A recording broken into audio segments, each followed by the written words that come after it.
আমি আপনাদের সামনে আমার বক্তব্যের উপস্থাপনা শুরু করছি।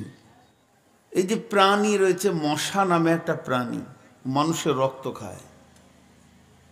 মাছি একটা জঘন্যতম প্রাণী, ওর জ্বালাতে মানুষ খাবারকে ঢেকে রাখে। মশা মাছি কোনো কাজে লাগে? জোরে বলেন, কাজে লাগে? তো এই যতজন না বললেন আপনারা ঠিক বলেননি কেন? তাহলে ওই জিনিসগুলো তৈরি করেছেন কে? তাহলে আল্লাহও ভুল করে। অঙ্কে দাঁড়াইছে কি যে আল্লাহও ফালতু মাল তৈরি করে, কিন্তু আল্লাহ বলছেন আমার সৃষ্টি যতগুলো আছে কোনোটা বাতিল নয়। রব্বানা মা খালাক্তা হাদা বাতিলান। পৃথিবীতে যত সৃষ্টি আছে তুই একটা দিকে আঙ্গুল তুলে বলে দে যে এটা ফালতু, তাহলে আমি আল্লাহ নিজেকে বলবো আমি পাগল। আমরা আমাদের ব্রেনকে সব কাজে লাগিয়েছি, কিন্তু আসল যে কাজ সে কাজে লাগাইনি। এটার নাম চশমা। এ আগে তৈরি হয়নি, আগে ব্রেনে এসেছে। মানুষ চোখে কম দেখছে, সেটা কি করে বাড়ানো যায়, কাজ আগে মাথায় এসছে, তারপরে চশমা হয়েছে। এটার নাম মোবাইল। এটা আগে হয়নি, আগে চিন্তা করেছে কানেক্ট কিভাবে করা যায়, তারপরে এটা হয়েছে। তো প্রতিটি বস্তু যে মানুষ তৈরি করেছে, এই মাইকটা একটা সমাজে কথা বলবে, তো কথাটা কি করে সম্প্রচারিং হয় বড় ধরনের আওয়াজ দিয়ে, চিন্তাটা আগে এসেছে, কাজটা আগে এসেছে, তারপরে বস্তুটাকে তৈরি করা হয়েছে। এবার আপনি নিজে নিজে চিন্তা করেন, পৃথিবীতে যত বস্তু আছে এইভাবেই হয়েছে। আগে কাজ ভাবা হয়েছে, আঁধারকে কি করে সরানো যায়, তারপরে টিউবলাইটটা তৈরি করা হয়েছে। তাহলে আগে কাজ, তারপরে বস্তু। এখন আমি আপনাকে একটা কথা, ছোট্ট প্রশ্ন ছুড়ব, ছোট্ট প্রশ্ন।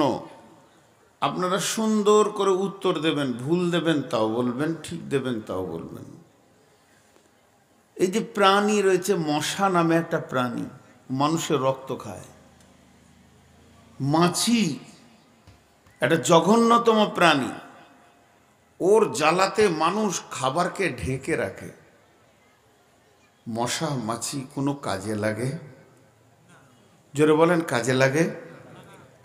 তো এই যতজন না বললেন আপনারা ঠিক বলেননি কেন? তাহলে ওই জিনিসগুলো তৈরি করেছেন কে? তাহলে আল্লাহও ভুল করে। অঙ্কে দাঁড়াইছে কি যে আল্লাহও ফালতু মাল তৈরি করে, কিন্তু আল্লাহ বলছেন আমার সৃষ্টি যতগুলো আছে কোনোটা বাতিল নয়। রব্বানা মা খালাক্তা হাদা বাতিলান। পৃথিবীতে যত সৃষ্টি আছে তুই একটা দিকে আঙ্গুল তুলে বলে দে যে এটা ফালতু, তাহলে আমি আল্লাহ নিজেকে বলবো আমি পাগল। আমি যা তৈরি করেছি তার পেছনে কাজ আছে। আমি যা তৈরি করেছি তার পেছনে কাজ আছে। মাছির কাজ আছে, মশার কাজ আছে।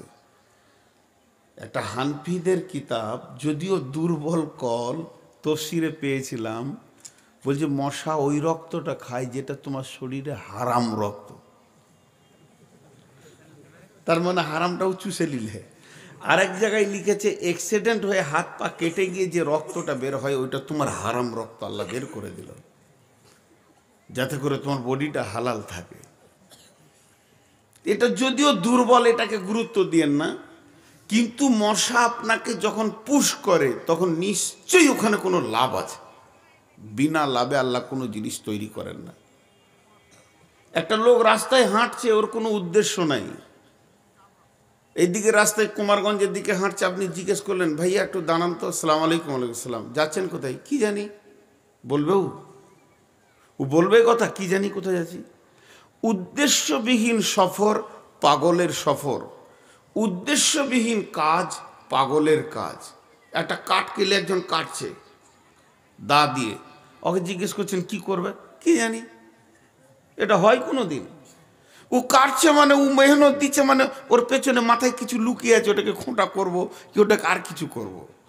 তো উদ্দেশ্যবিহীন কাজ পাগলের কাজ, উদ্দেশ্যবিহীন সফর পাগলের সফর। তার মানে পৃথিবীতে যত বস্তু আছে সব কি করে? কাজে লাগে। একবার মুখ খুলি, সব কি কাজে। এখন আপনি আমি বলতে পারবো না যে কি কাজে লাগে। এটাই দেখেন, ঘা হলে পুঁজ হয়, দেখেছেন? ওই পুঁজ থেকে হোমিওপ্যাথিক ওষুধ হয়, জানেন? গরুকে ইঞ্জেকশন দিয়ে ঘা তৈরি করা হয়, গরুটা ছটফট করে মারা যায়, তারপরে তাকে পচিয়ে তার ঘায়ের ভিতরে একটা পোকা বের হয়, সেই পোকা থেকে ড্রাম ড্রাম ওষুধ তৈরি হয়, জানেন? তাহলে আল্লাহ পোকা থেকে ওষুধ নিয়েছে। ড্রেনে যে পোকাগুলো কিলবিল কিলবিল করে, এর থেকে ওষুধ হয়। ক্যান্সারের রিয়ে হয় শুয়োরের ওষুধ থেকে। আজীব ব্যাপার। তো এগুলো আল্লাহ তাবারক ওয়া তাআলা সব তৈরি করেছেন। এখন যদি মানুষকে বলা হয় যে কোনটা কি কাজে লাগে, কোন সাপ, খরিস সাপ, গোখরো সাপ, একদম 3.5 হাতের মোটা, ফস করে ফুলছে, রসুল বলছে দেখছো তোকে মারো, আর লেট করো না, ও তোমাকে কেটে দিলে শেষ হয়ে যাবে। ও কি কাজে লাগে? এ তো বিপদ। জি, ও কাজে লাগে, ও কাজে লাগে। মানুষ যে নাক দিয়ে বিষটা ছাড়ে, সাপ জন্মগতভাবে মায়ের পেট থেকে বিষ আনে না, ডিমের পেট থেকে বিষ আনে না।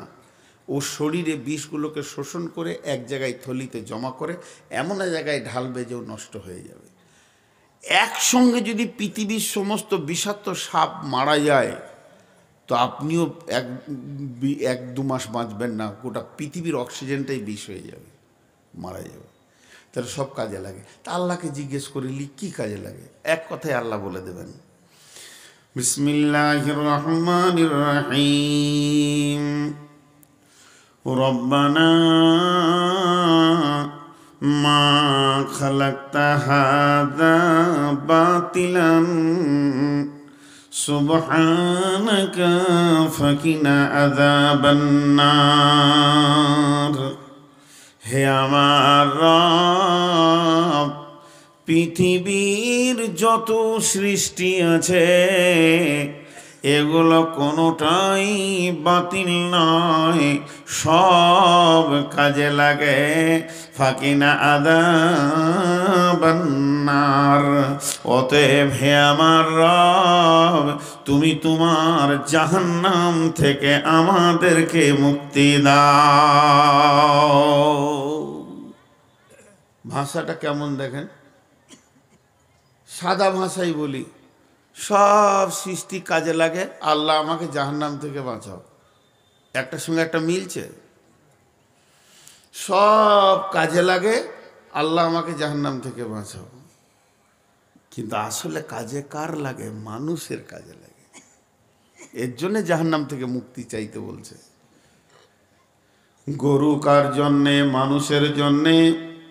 গাধা কার জন্যে? মানুষের জন্যে। নিকৃষ্ট প্রাণী শূকর কার জন্যে? সেও মানুষের জন্যে। এবার চলেন, হাঁস, মুরগি, গরু, ছাগল, গাছপালা সব কিছু বানানো হয়েছে মানুষের জন্যে। তাই মানুষকে আল্লাহ বলছে, তুই বল আমার এতগুলো ভোগকে তোরা ভোগ করলে, তুই মেয়ের বিয়ে দিবি, কালকে তোর বাড়িতে তোর বিয়ের তরফ থেকে লোক আসবে 50 জন, 100 জন। তোর জামাই যে হনেওয়ালা আছে সে সেজে আসবে তোর মেয়ের বিয়েতে। তুইও আত্মীয়দেরকে নিয়ে আনন্দের একটা মহফিল সৃষ্টি করে ফেলেছিস। বাড়ির গলিতে প্যান্ডেল হয়েছে, কত আনন্দের হাসি চলছে। আর 1.5 কুইন্টালের একটা মালকে দড়িতে বেঁধে রেখেছিস। বল ওর জন্যে কি ওই দিনটা হাসির দিন? ওকে যখন তোরা ধরবি, ওকে যখন তোরা কাটবি, পিস পিস বানাবি, এর জন্যে তো ওটা হাসির দিন নয়। বিয়েতে যতজন এলো সবাই আনন্দ পেল, কিন্তু 1.5 কুইন্টালের গরুটা আনন্দ পেল না। ওকে ওর হৃদয় জানকে দিয়ে দিতে হলো। সেই দিনটা ছিল তার মতের দিন।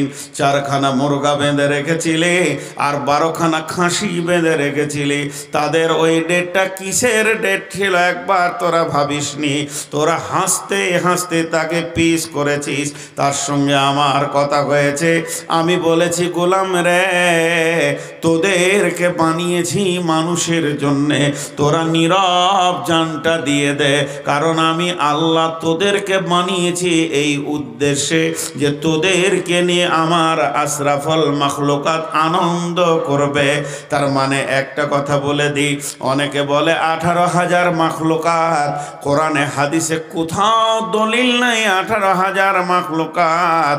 তারপরেও বুঝানোর জন্য বলছি, যদি 18,000 মাখলুকাত হয়, 17,999 হচ্ছে মানুষের জন্যে, আর একটা মাখলুক রয়েছে মানুষ, সে কার জন্যে?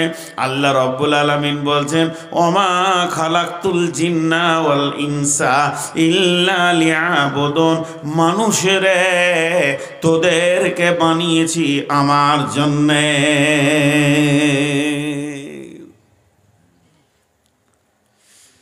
অঙ্ক শেষ। যে অঙ্কটা ছিল অঙ্কটা শেষ হয়ে গেল। মা বোনেরা, আপনাদের কিছু ঘটনা আসবে, একটু ধৈর্য ধরবেন। মা বোনেরাও খুব দুর্বল হয়ে গেছে এখন দিনের ব্যাপারে। একটা কোরবানির খাসি কিনেছেন, ওকে কোরবান বলেই ডাকছেন, বাড়িতে ঢুকছে বেরুচ্ছে, এই স্বাস্থ্য হয়ে আছে। মটরের ব্যাগে মুখ ভরে দিয়েছে, এই মারিস না মারিস না, খাক খাক। গহমের বস্তায় মুখ ভরে দিয়েছে, মারিস না, খাক। দেওয়াকে রুটি দে, রুটি দে, হাত পাকা গরম রুটি দে, দুটো খা।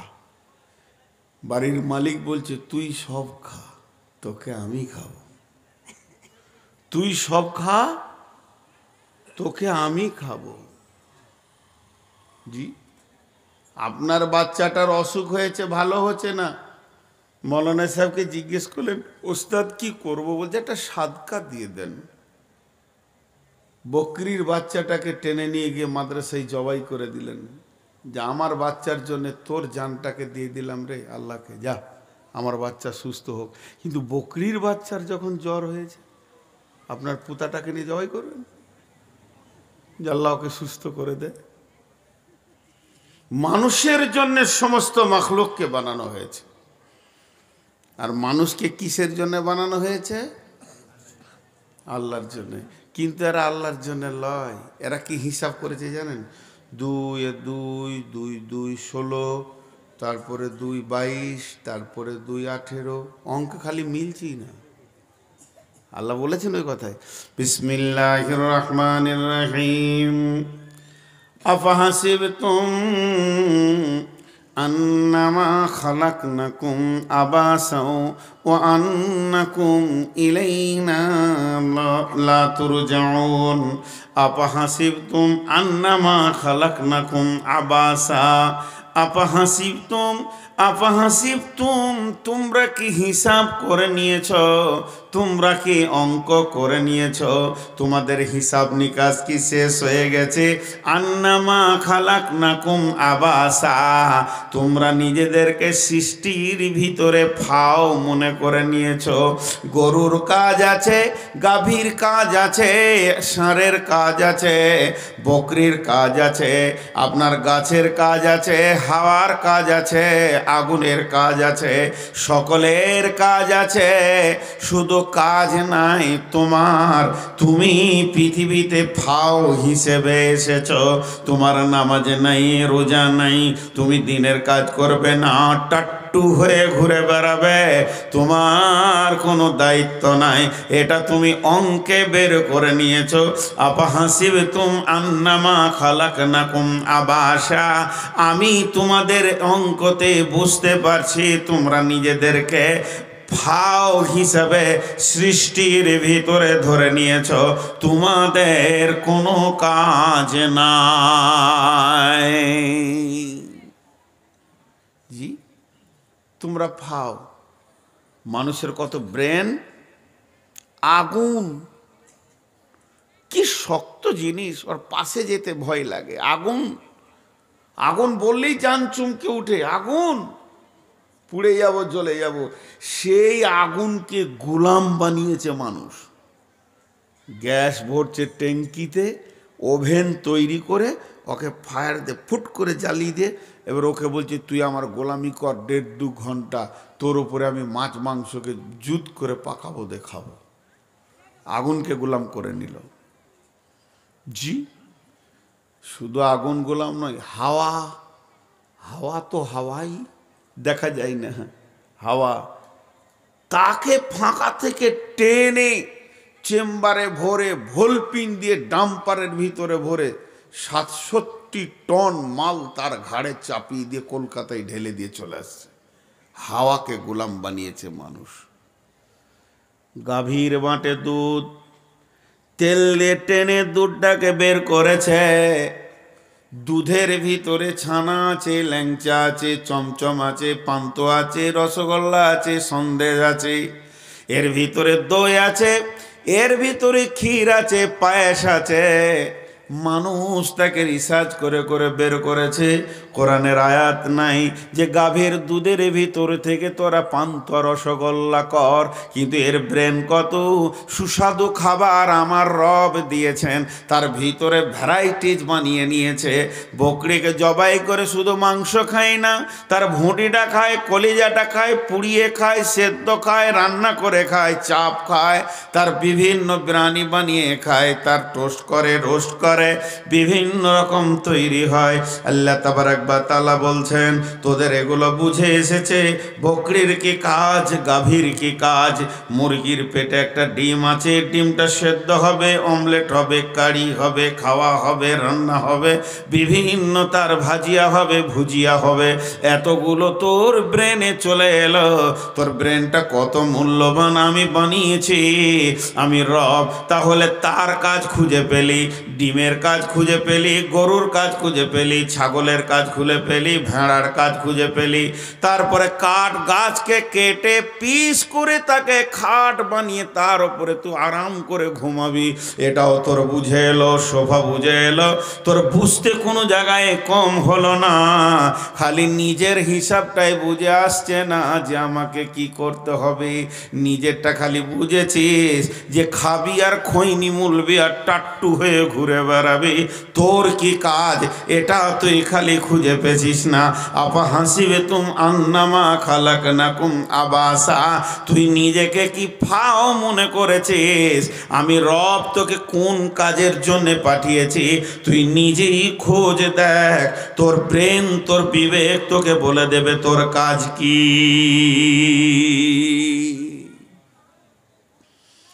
খাও, কামাও আর বাচ্চা পয়দা করো, 3টে কাজে লেগে গেছে এখন। যত পারবে খাও। বলছে বেশি খাইনি, সকালে উঠে 1 কাপ চা, 2টো বিস্কুট, খানিক পরে 4টা পুরি আর একটা সিঙ্গাড়া, 2 কাপ চা, একটা কোল্ড ড্রিঙ্কস, আর খাওয়া হালকা খেলাম, কি করব, নাস্তা 4টা হাত পাকা রুটি খেয়েছি বেগুন দিয়ে আর 2টা খাসির গোশত। খানিক পরে বলছে দই আছে, হে দইটা খেয়ে পেটে যেতে না যেতে এরপরে বলছে কোল্ড ড্রিঙ্কস দে। কোল্ড ড্রিঙ্কসটা শেষ হলো, বলছে একটা গরম চা করতে রে। চালিয়ে যাচ্ছে মেশিন মেশিন। জি, একজনা খেতে খেতে আমার এক ওস্তাদ বলতেন, হাফেজ সাহেব, যে ওর মুখ এখানে চলে এসছে। খানিক পর একজনা বলছে বিয়ে বাড়িতে খেতে বসে লুচিগুলো প্রথম খেয়েছে তো বুন্দিয়া, এরপর বলছে রসগোল্লা। ওরে সুবহানাল্লাহ, কী করলাম রে, এটা একটু কম খেলে ভালো, দেখি 4টা রসগোল্লা, এই পর্যন্ত হয়ে গেছে। খানিক পর বলছে নবদ্বীপের দই এবং ক্ষীর পান্তুয়া এসেছে, ইন্না লিল্লাহ। এরপর ওটা লোড হবে কোথা, বলছে দে আমার মুখের সামনেই নামিয়ে দে। মুখের সামনে যখন নামিয়ে দিয়েছে, পেটের ব্যথা উঠেছে। গরম গরম লুচি 62টা খেয়েছে, কম করে, বেশি খায়নি। এবার পেটে ব্যথা উঠেছে তো ডাক্তারখানা যে সেমনি করে, ডাক্তারকে বলছে স্যার অবস্থা খুব খারাপ, বলে পেটে অত্যন্ত ব্যথা। আর ডাক্তার সাহেব বলছে তা ট্যাবলেট খেতে হবে। বলছে ট্যাবলেটটা খাবো কি করে, এখনও তো পান্তুয়াটা ঢুকেনি, ট্যাবলেটের সিরিয়ালটা কখন পড়বে, ও পেটে যাবে তারপরে তো কাজ হবে, গলাতে তো দই আটকিয়ে আছে। সিরিয়ালে পুরো জাম, একদম কালিয়াচকের জাম চলছে, ও ঢুকবে তারপরে তো। তখন ডাক্তার বলছে তাহলে একটা ইঞ্জেকশন দিই। বলছে তাই দেন, ওটা একটা সাইড দিয়ে বাইপাস দিয়ে কাজ হয়ে যাবে। ডাক্তার ইঞ্জেকশন রেডি করেছি, বলছে দাঁড়ান দাঁড়ান দাঁড়ান দাঁড়ান, ইঞ্জেকশনটা দেওয়ার আগে বলেন এটা বমি হবে না নিচে দিয়ে যাবে, বলছে এটা যা আছে উঠে যাবে ভাই, তোমার পেটটা খালি হবে। মাথা খারাপ, দইগুলো যে বেরিয়ে যাবে, নিচে দিয়ে নামার ব্যবস্থা করেন। এর নাম মানুষ, এর নাম মানুষ। পাকস্থলীটা বলছে কোন জালেমের পাল্লায় পড়েছি আল্লাহ, তখনই গরম তখনই ঠান্ডা, পাঠাতেই আছে খালি। জি, এর নাম মানুষ। এর জন্য একজন আফসোস করে বলেছেন, এখনকার উম্মত নিজের কাজ ছেড়ে দিয়েছে, দুটি কাজে ব্যস্ত হয়ে গেছে। দিন মে ডাইনিং টেবিল পে সওয়ার, রাত পে বিবি পে সওয়ার। সারাদিন ডাইনিং টেবিলে পড়ে আছে আর সারা রাত বিবির ওপরে উবুর হয়ে পড়ে আছে। একদিকে হালাল নাই হারাম নাই ইনকাম করে চলে যাচ্ছে, আর একদিকে সারা রাত মেশিন নিয়ে ব্যস্ত রয়েছে, সন্তান তৈরি করতে হবে। মানুষ নিজের কাজ কোনটা এখনো খুঁজে পেছে না। কি হলো, গোলমাল করছে, নিয়ে চলে যাও, ওটাকে সরিয়ে দেন, সাইডে করে দেন, তুলে সাইডে করে দেন। যে শ্রোতার ডিস্টার্ব করবে তার ব্যবস্থা ওটাই। এখন কথা বললে লাইন কেটে যাবে কথা, বিরক্ত লাগছে নাকি? জি, আপনাদের বিরক্ত লাগছে? বিষয়টা খুব গুরুত্বপূর্ণ বিষয়, তবলিগের কথা বলছি। এখন আমার দায়িত্ব আমাকে বুঝে নিতে হবে। মানুষের সব কিছু বুঝে আসছে, খালি এইটাই বুঝে আসছে না যে আমার দিনের ব্যাপারে দায়িত্ব কি। বিয়ে দিয়ে দিলে 3 দিন পর কাপড়ের দোকানে গিয়ে খালি ব্লাউজ টানছে। এ কি হলো রে? হ্যাঁ, বইয়ের জন্য ব্লাউজ লাগবে, আমার দায়িত্ব আছে না? এদিকে দায়িত্ব বুঝে এসছে। ওই ওই মোবাইল বন্ধ কর, বন্ধ কর, লাইটটাকে জ্বালিয়ে রেখেছে, আবার দেখছো, বন্ধ করবে তো। তুই এইটুকু ছেলে এত বড় মোবাইল পেলি কি করে তুই? হ্যাঁ, এইটুকু ছেলে হাতে যদি অত বড় মোবাইল আছে, তো ছেলেটা কোন অবস্থায় আছে চিন্তা করেন। তোর বাপ বিয়ে দিয়েছে, তোর বিয়ে করলি বিকালকে। একটু ধৈর্য ধরে শুনেন। আমি বললাম যে আজকে মালদাতে এত সুন্দর পরিবেশ পেয়েছি আপনাদেরকে। আমি আয়াতগুলো আর 5 মিনিটের মধ্যে ধরবো, খালি ভূমিকা তার 5 মিনিট থাকবো। যে আমি কে, আমি নিজেকে চিনি না। বিশ্বনবী গারে হিরাতে উঠেছিলেন, এটা 2500 ফুট উঁচু। গারে হিরাতে বিশ্বনবী উঠেছিলেন, সিঁড়িতে নয়, লিফটেও নয়, বিমানে নয়, হেলিকপ্টারে নয়। জগৎগুরু হজরত মোহাম্মদ মুস্তাফা সাল্লাল্লাহু আলাইহি সাল্লাম বইটা পড়ে দেখবেন, ডক্টর নুরুল ইসলাম বলছেন নবীজির ভিতরে একটা চাপ সৃষ্টি হয়ে গেছিল, যে চাপটার কারণে সে ভাবতে পারছে না যে আমি কত উঁচুতে উঠছি। উম্মতকে বাঁচানোর জন্যে, জাতির সুন্দর রাস্তা খোঁজার জন্যে দয়া নবী খাদিজাকে বললেন, রে খাদিজা, আর বাড়িতে বসে থেকে হবে না, জাতিকে যদি বাঁচাতে হয় এখনই তুমি আমাকে কিছু খাবারের ব্যবস্থা করে দাও। আমি জাতির চিন্তা নিয়ে বেরিয়ে যাচ্ছি, কখন আমার জাতি এই দুনিয়ার বর্বরতার হাত থেকে এবং আখিরাতের জাহান্নাম থেকে মুক্তি পাবে, ওই রাস্তাটা আমাকে আল্লাহর কাছ থেকে ব্যবস্থা নিতেই হবে। এই বলে দয়ার নবী বাড়ি থেকে বেরিয়ে গেলেন। কি হচ্ছে রে বাবা? তার একটা ছোট্ট ঘটনা, নবীজি বিছানায় শুয়ে আছেন, একটা বাচ্চা ছেলের কান্না আসলো। নবীজি বলেন, খাদিজা, খুব ছোট শিশুর কান্না পেলাম, খবরটা আনো তো। তুমি মহিলা মানুষ। সন্ধ্যার দিকে খাদিজা গায়ে চাদরটা দিয়ে গুলকি গুলকি গিয়ে ফিরে এসে বলছেন, ইয়া রাসূলুল্লাহ, বিরাট ঘটনা ঘটে গেছে। নবীজি বললেন, কি খাদিজা? কি হলো? সাইড থেকে দিবে, ভালো দেওয়াটা। খাদিজা কি হলো? আম্মাজান খাদিজা বলছেন, নবীজি গো, এই আপনার প্রতিবেশীর বাড়িতে এখনই একটা কন্যা সন্তান হলো। সন্তানটা বেটা ছেলে নয়, সন্তানটা মেয়ে ছেলে হয়েছে। যেই মায়ের পেট থেকে সে পৃথিবীতে এসেছে, আর ওরা দেখে নিয়েছে এটা বেটা ছেলে নয়, এটা মেয়ে ছেলে। তাই ওকে প্রসূতির ঘরে, ওই আপনার কিনা প্রসূতির ঘরে সঙ্গে সঙ্গে গলা টিপে মেরে দেওয়া হয়েছে। নবীর আর ঘুম হলো না রাতে। জাতি এত বর্বর, এত বর্বর। মা বোন থাকেন, কিছু কথা আপনাদের আসবে, গাড়ে হেরাতে কানতে লাগলেন যে আমার জাতি কি করে বাঁচবে। এই যে চেতনা রসুলকে ওই জায়গায় তুলেছিলেন। তো ডক্টর নুরুল ইসলাম লিখছেন যে বিশ্বনবী কি ভেবেছিলেন জানেন? আমি কে, আমি কে, আমি কেন, আমি কে, আমি কেন, এই কথাটাই নবীজিকে গারে হিরাতে নিয়ে গেছেন। আল্লাহ তাবারাক ওয়া তাআলা বলছেন, বিসমিল্লাহির রহমানির রহিম, আল্লাযীনা ইয়াযকুরুনাল্লাহা কিয়ামান ওয়া কুউদান ওয়া আলা জুনুবিহিম ওয়া ইয়াতাফাক্কারুনা ফী খালকিস সামাওয়াতি ওয়াল আরদি রব্বানা মা খালাকতা হাযা বাতিলান সুবহানাকা ফাকিনা আযাবান নার। এখানে একটা শব্দ এসেছে, দুটি শব্দ, আমি দুইটা আঙ্গুলকে এইভাবে উঠাবো, শব্দগুলো যখন বলবো।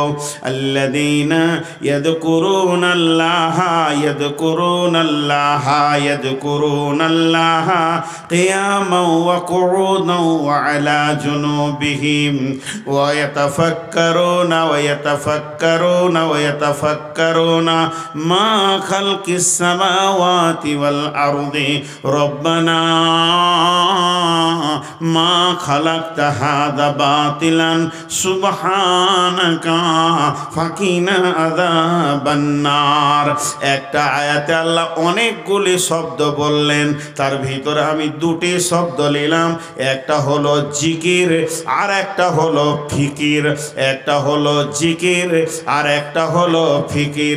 জিকির মানে স্মরণ, জিকির মানে স্মরণ, জিকির মানে স্মরণ, ফিকির মানে গবেষণা, ফিকির মানে গবেষণা, ফিকির মানে গবেষণা। একটা হলো স্মরণ আর একটা হলো গবেষণা। যখন আপনি সুবহানাল্লাহ, আলহামদুলিল্লাহ, ওয়া লা ইলাহা ইল্লাল্লাহু আল্লাহু আকবার, ওয়া লা হাওলা ওয়া লা কুওয়াতা ইল্লা বিল্লাহিল আলিয়্যিল আযীম, সুবহানাল্লাহি ওয়া বিহামদিহি সুবহানাল্লাহিল আযীম, সুবহানাল্লাহি ওয়া বিহামদিহি আদাদা খালকিহি ওয়া রিদা নাফসিহি ওয়া জিনাতা আরশিহি ওয়া মিদাদা কালিমাতিহি। এগুলো যখন আপনি ধ্যানের সঙ্গে আল্লাহর কাছে বলবেন, ইস্তেগফার যখন আপনি আমি পড়ব, আস্তাগফিরুল্লাহাল্লাযী লা ইলাহা ইল্লা হুয়াল হাইয়ুল কাইয়্যুম, এটা হয়ে গেল জিকির। মানে আল্লাহকে স্মরণ করলাম, জিকির মানে স্মরণ, আল্লাহকে জিকির করলাম। এরপরে চলছে ফিকির, ফিকির মানে গবেষণা, ফিকির মানে গবেষণা। জিকিরের থেকে ফিকিরের মূল্য আরো বেশি। সেটা কেমন?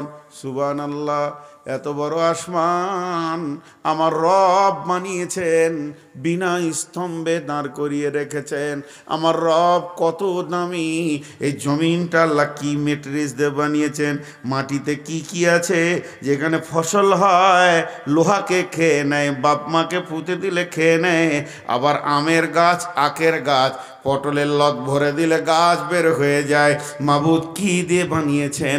এটার নাম হলো ফিকির। আর জিকির মানে স্মরণ, ফিকির মানে গবেষণা। তো ফিকিরের মূল্য এত বেশি, মানুষ যেটাকে নিয়ে গবেষণা করবে তার গতিটা দ্রুত বাড়িয়ে দিতে পারবে।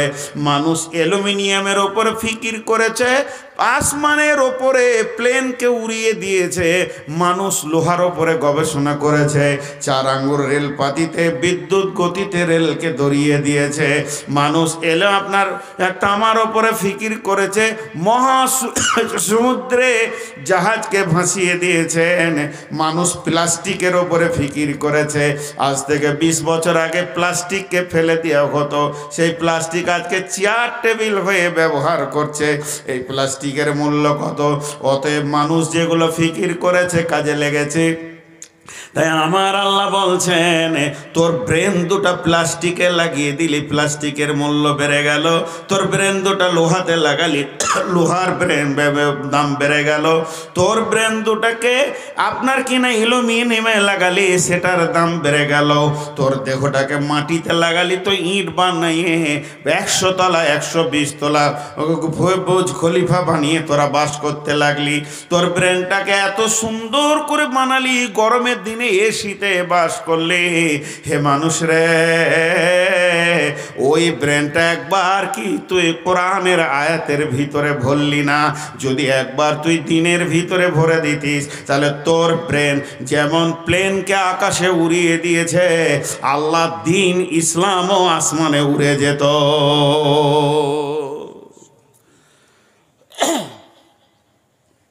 আল্লাহর দিনও আসমানে উঠত। জি, খুব ভাবেন এগুলো। যে ব্রেন দিয়ে এত কিছু হলো, ওই ব্রেনটা যদি এইদিকে লাগাতো। বাপ মুমূর্ষ অবস্থায় শুয়ে আছে, আব্বা মুমূর্ষ, খালি জোরে জোরে দম লিছে, বেলা 10টা বাজছে, 3:30 শুয়ে মরবে, ও তো জানে না। জোরে জোরে দম লিছে, খালি করছে, মুমূর্ষ অবস্থায় আছে। তো ওর আব্বা বলছে, আরে খলিল হাজির কাছে 20,000 টাকা পায় রে। তখন বড়টা ছোটকে ডেকে বলছে, ওই এদিকে আই, জামিরুল এদিকে আই, কলম লেখ। আব্বা কি বলছে? ওদের বলছে যে খলিল হাজির কাছে 20,000 পায়, লেখ লেখ লেখ। খেপা কথা, লেখে নিলে। আর ওই ভিটা পলাশমনার শহীদুল মাস্টার কাছে, ওখানেও 30,000 পায়, লেখ লেখ লেখ লেখ, খালি লেখেই গেছে। কুমারগঞ্জের যে আলু ব্যবসায়ী আছে, ওর কাছেও 10,000 পায়, আমার কাছে নিয়েছিল। যখন সব লেখা হলো, খানিক পরে বলছে, এই পলাশবনা মাদ্রাসা আমার কাছে 20,000 পায়। যখনই বলেছে যে আমার কাছে 20,000 পায়, তখন বলছে আসলে অসুখ বেড়েছে, তো বিগার রয়েছে, ভুল বলছে।